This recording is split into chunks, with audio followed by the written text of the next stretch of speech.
పడిపోయిన అశ్వత్థామ లేచి ఆ ఇంకొక రథం మీద నించొని అర్జునుడితో విశేషమైన యుద్ధం చేస్తున్నాడు. అలా చేస్తున్నప్పుడు కృష్ణుడు అర్జునుడి వైపు తిరిగి అన్నాడు, అశ్వత్థామని విశేషంగా బాధ పెట్టి యుద్ధ రణరంగం నుంచి బయటికి పంపించేటట్టు చెయ్యి అర్జున అని చెప్తే, ఇక అర్జునుడు ఆ అశ్వత్థామనే పూర్తిగా ఫోకస్ పెట్టి అశ్వత్థామకు గ్యాప్ ఇవ్వకుండా కొన్ని వందల బాణాలను అశ్వత్థామ వైపు వేసేసి అశ్వత్థామ యొక్క గుర్రాలను, రథసారథిని, గుర్రపు చక్రాలని అన్నిటినీ కొట్టేస్తే అశ్వత్థామ కింద పడిపోయాడు రథం మీద నుంచి.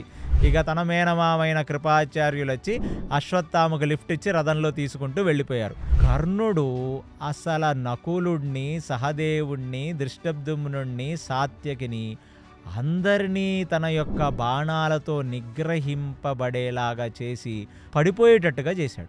కర్ణుణ్ణి ఎలాగైనా నిగ్రహించాలి అని భీమసేనుడు కర్ణుడు ముందుకు తన రథాన్ని తెచ్చి అభిముఖంగా పెట్టి కర్ణుడి వైపుకు వేస్తుంటే బాణాలు, కర్ణుడి యొక్క కొడుకైన భానుసేనుడు ఇప్పుడు కర్ణుడు పక్కకు వచ్చి భీమసేనుడితో యుద్ధం చేసే ప్రయత్నం చేస్తున్నాడు. కర్ణుడు పక్కన ఉన్న భానుసేనుడి వైపుకి కొన్ని వందల బాణాలు భీమసేనుడు వేసేస్తుంటే కర్ణుడు ఒకవైపు నకుల సహదేవులను బాధ పెడుతూ ధర్మరాజు కాళ్ల వైపు, తొడల వైపు, భుజాల వైపు బాణాలతో కొట్టేయటం మొదలుపెట్టాడు. అది చూచిన భీమసేనుడు ఉగ్ర రూపం దాల్చి తన ముందు ఉన్న భానుసేనుడిని ఒక పొదునైన బాణాన్ని వాడి కొట్టేస్తే భానుసేనుడి యొక్క తల తెగి కర్ణుడు రథం పక్కన పడిపోయింది.